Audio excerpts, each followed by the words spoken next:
राजनीतिक पार्टियों के सीटों को आपने आकलन किया होगा, बसपा का भी सीटों का आकलन आपने किया। आपको क्या लगता है कि बसपा इतनी कमजोर स्थिति में क्यों चली गई? यार मैं आज़ाद समाज पार्टी के प्रति उत्तरदायी हूँ और आज़ाद समाज पार्टी के बारे में सोचा और बहुजन मिशन के प्रति उत्तरदायी हूँ, तो इसलिए बहुजन मिशन को आगे बढ़ाने के लिए चिंता में हूँ। लेकिन मैं किसी पार्टी विशेष पे कुछ नहीं कहना चाहता। अच्छा, आप जीत कर आए हैं, युवाओं के लिए क्या करेंगे, खासतौर पर नगीना की अगर हम बात करें तो? देखो, नगीना के युवाओं को रोजगार मिले, उनको रोजगार के लिए विदेश बाहर ना जाने पड़े, अन्य प्रदेशों में। जब एक बेटा अपनी माँ को या एक पति अपनी पत्नी को या बहन को, अपने बच्चे को, अपने परिवार को छोड़ के बहुत दूर रहता है, कई बार ऐसे हादसे घट जाते हैं कि आदमी पछताता रह जाता है। ये तभी इसलिए है कि जिससे कि जो है, अगर वहाँ रोजगार की व्यवस्था हो जाए तो ये सब चीज़ें ना हो। तो हम कोशिश करेंगे वहाँ ज़्यादा से ज़्यादा उद्योग धंधे लग के रोजगार आए।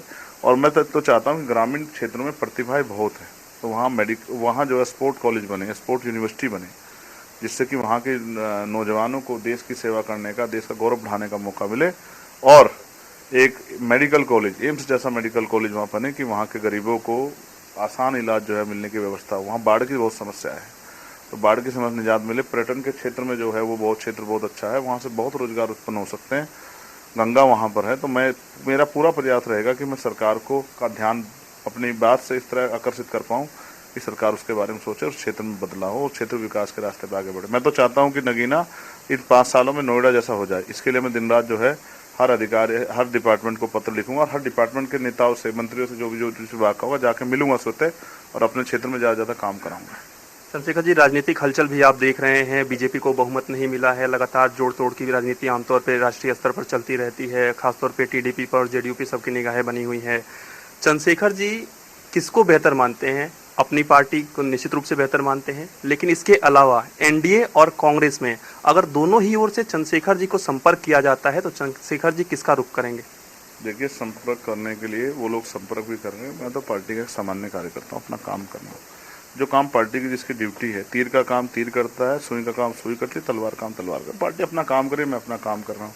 पार्टी जो मुझे आदेश करेगी, पार्टी ने मुझे कहा है कि आपको चुन के भेजा गया है, आप जाके बैठिए विपक्ष में और जनता की आवाज़ उठाइए, और अगर भविष्य में कोई बात होती तो उसको हम लोग अपने आप देख लेंगे, आपका काम नहीं है। अभी आपने कहा कि लोग संपर्क कर रहे हैं, आप बता सकते हैं क्या कि किस पार्टी की ओर से संपर्क किया जाए? मैंने कहा ना, मुझसे नहीं कर रहे हैं ना, मुझसे नहीं कर रहे। मैं तो फ़ोन भी नहीं चलाता हूँ।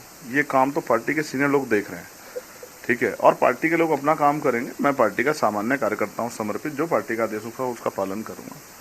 एक जनप्रतिनिधि होने के नाते आप क्या बेहतर मानते हैं कि एनडीए बेहतर सरकार चला सकती है या इंडिया अलायंस बेहतर सरकार चला सकती है? आपने देखे, अगर कोई पत्रकार से ही सवाल कर ले तो अगले दिन हो सकता है पत्रकार ढूंढना मुश्किल हो गया।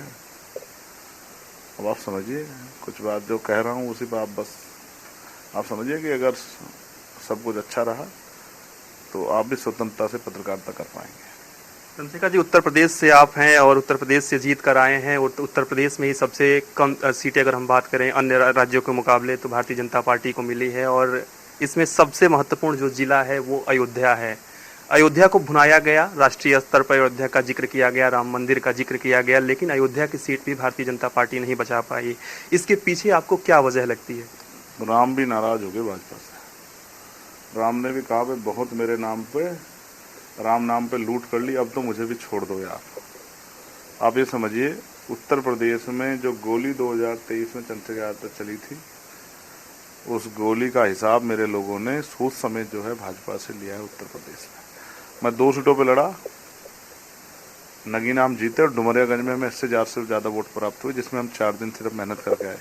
अगर सोचो कि हम उत्तर प्रदेश की 80 सीटें लड़ते तो जो 1 लाख के कम अंतर से जो सीटें विपक्ष जीत गया है, तो वो सारी सीटें जो है विपक्ष हार जाता। ये इनको धन्यवाद देना चाहिए भी हमारे में आज़ाद समाज पार्टी के लोग हैं, विपक्ष को दोनों हाथ उठा के।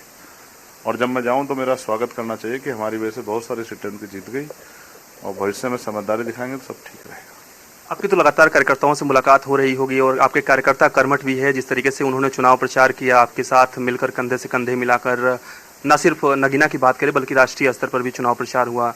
अब जीत के बाद आपसे कोई उम्मीद लगा रहा है कि भैया हमारा ये काम करा दीजिएगा, चूंकि अब सांसद आप बन गए हैं? कोई स्पेशल काम या रोजगार की अगर हम बात करें, लगानी चाहिए उनको, और उनकी उम्मीद के लिए तो हम यहाँ कोई ऐसी चीजें आई हैं जो स्पेशल हो कि हाँ ये काम हमको कराना ही कराना है? ज़्यादा लोग जो क्योंकि क्रिकेट बड़ा पसंद करते हैं तो कह रहे हैं भैया एक स्पोर्ट्स स्टेडियम यहाँ बनवा दो। इंटरनेशनल स्टेडियम चलेंगे, हम देखेंगे जो खेल मंत्री बने उनसे जाके बात करेंगे, साहब हमारे यहाँ बनवाइए एक जो है बढ़िया जो है क्रिकेट स्टेडियम इंटरनेशनल बन जाए तो बहुत सारा रोजगार भी आ जाए और हम गंगा के आसपास बन जाए तो हमारे लोगों को बड़ा आनंद भी आ जाए कि आराम से स्पोर्ट जो है स्टेडियम का आनंद ले, तो फिर उससे जो है प्रतिभा बढ़ेंगी।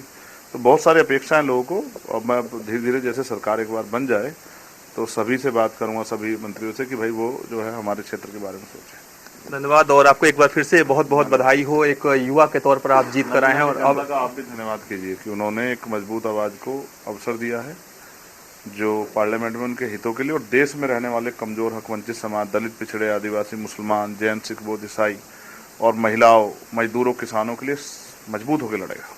धन्यवाद। हमारे साथ बातचीत कर रहे थे नगीना से नवनिर्वाचित जो सांसद हैं, उन्होंने सीधे तौर पे कहा कि हम नगीना का विकास करेंगे और नगीना में जो पिछले कुछ सालों में नहीं हुआ है उससे बेहतर काम कहीं ना कहीं होगा। चंद्रशेखर आज़ाद रावण निश्चित रूप से बागी तेवर के लिए जाने जाते हैं, लेकिन कहीं ना कहीं सरलता और सौम्यता इनकी अपनी पहचान है। वीडियो अंकित के साथ मैं पीयूष तिवारी, न्यूज़ 1 इंडिया।